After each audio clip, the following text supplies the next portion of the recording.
catches that I made make it as normal, so it's not as hard. Do you like film? Yeah. Your stuff, find out like, hey, I see, make corrections by doing that. Yeah, watching like my old film and also like learning the defense, like reading the triangle and stuff like that. So what have you learned about Caleb in your time with him? Don't start running, get open. He's gonna find you.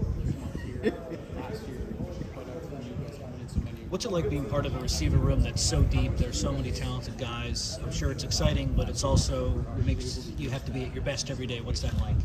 It's actually pretty good. Like you said, it keeps me on my toes every day, and I learn something from them every day just by watching or just seeing them do something that I might have been like, oh, I never did that before, and I'm gonna try it and just see how it fits in my game, stuff like that. So it's good absorbing like a sponge. That's what really I like to be, a sponge. Coach Simmons said that this is the deepest room he's ever coached, so that will lead to some guys who are talented maybe not getting the snaps that they want. How do you try to, as a teammate, balance that, be happy for the guys who get on the field, but know that there are also some really talented guys who aren't getting on? And what's that like, just knowing that the room is so good and some good guys won't get on the field? I don't really think that we think about it like that. It's just everybody go out there and ball. We're all one room, and it don't matter if I'm making plays or anybody else is making plays. We're all happy for one another. So the room it's competitive. It's a competitive room, but we're all one at the end of the day. Talking to Brendan, he said that you made one of the best catches of the offseason, a one-handed grab. I remember in the spring, one of the practices that was open to the media, you made a great one-handed catch. Is that kind of your patented move, the one-handed catch? I want to say it's a move. It's just like instincts. Like maybe I feel like I can't get the ball with two hands at the moment. I'll just reach out with one. Yeah. But yeah, I mean it's kind of like an instincts thing. And then the last thing for me for right now, so last year it was pretty apparent that Jordan Addison was the wide receiver one. The year before that, Drake London. What do you need to do to put yourself in position to be that top dog at the receiver spot this year? I just think I just need to be myself and do what I know I'm capable of doing, and not trying to overdo something, and just be coachable. Do the things that needs for this team to get to our end goal at the end of the season. Thank you. When you have success in a place, I would imagine be pretty easy to get comfortable. Why challenge yourself? Why go somewhere else and take that risk? My whole life I feel like I've been betting on myself. Like my whole high school journey, I wasn't really highly recruited. I had to walk on to Arizona and earn a scholarship, things like that. So it was just like betting on myself. Like I could have easily went anywhere and been number one receiver right away, but I like to challenge myself, and the people around me makes me who I am. Are there some receivers that you've seen kind of separate from the pack, guys who've really impressed you in the room so far since you've been here? Mario, really all of our receivers, because like I came from like a really young receiving core, so like seeing everybody either on the same grade as me or even above, it's like dang, like just seeing things that maybe I would see on TV on Saturdays, but I'm actually seeing it for myself in person. So like, yeah, Mario, Taj, really all of our slot receivers and all of our outside receivers. Like everybody brings something to the table that's like, dang, yeah. Like you even look at Deuce, I think we all had his slotted in at tight end, and it looks like he's going to be playing outside receiver. Yeah, and me and him actually played high school together. Okay. When I moved out to Arizona, he was a sophomore, I was a senior. I mean, just the variety of body types and the different options body that types, gives you. yep. Were you texting him when he was still deciding? Did you have that relationship?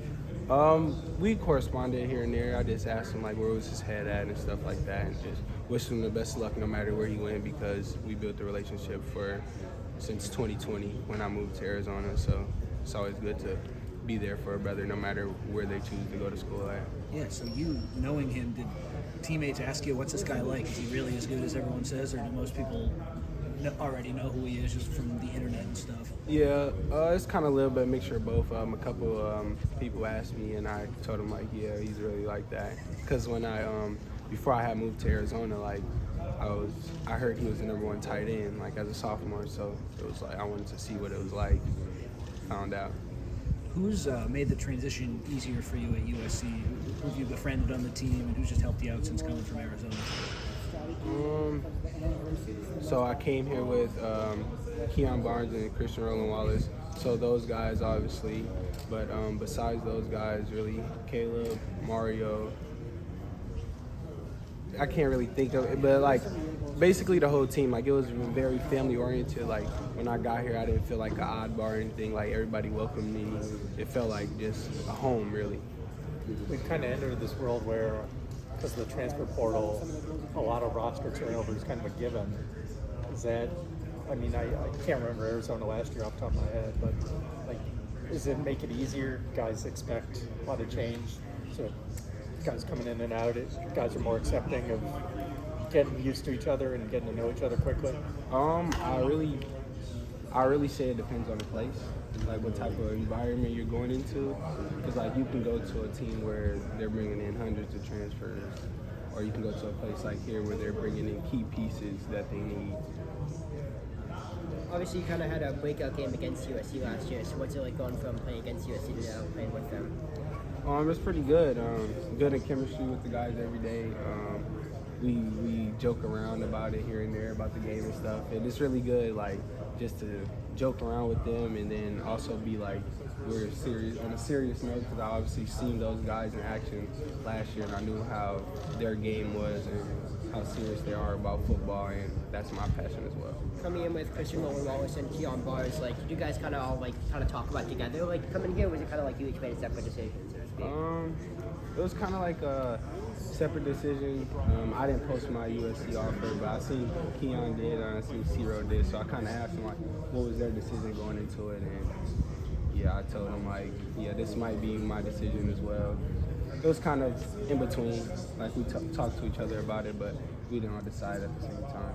And then we're in the number 15, obviously Nelson Aguilar and Drake London, both of who were All-Americans, both wore that number 4. So do you feel any pressure sort of wearing that to kind of live up to the legacy of it? No, I didn't feel any pressure. I'm really honored to wear this number though, and yeah, really honored to wear this number. I don't feel any pressure. I just feel like if I play my game and stuff like that, I'll do good. So you were from Minnesota and then moved to Arizona, is that right? Yes. Okay, and then COVID hit and it kind of messed up your recruitment, right? I'm just trying to remember. I know we talked it just about like the different coasts you recruit. I come from the Midwest, going to the West Coast. Like coaches only recruit certain coasts, so that's what kind of like they just stopped texting and stuff like that. So was Jed Fish the coach at Arizona when you decided to walk on, or was it the previous staff? It was Coach Fish. Yeah, he was there. So he said walk on, and if it goes well, we'll put you on scholarship. Is that how it went? Yeah, it wasn't him. I actually talked to another coach on the staff, but that had a relationship with my high school coach, and it went on like that. It just basically they don't have any scholarships right now, but if you do it, like if you play how we see on tape, and it can maybe change around. Did you weigh going to a junior college back then, or was that all you needed to go to Arizona? Place where you feel most comfortable?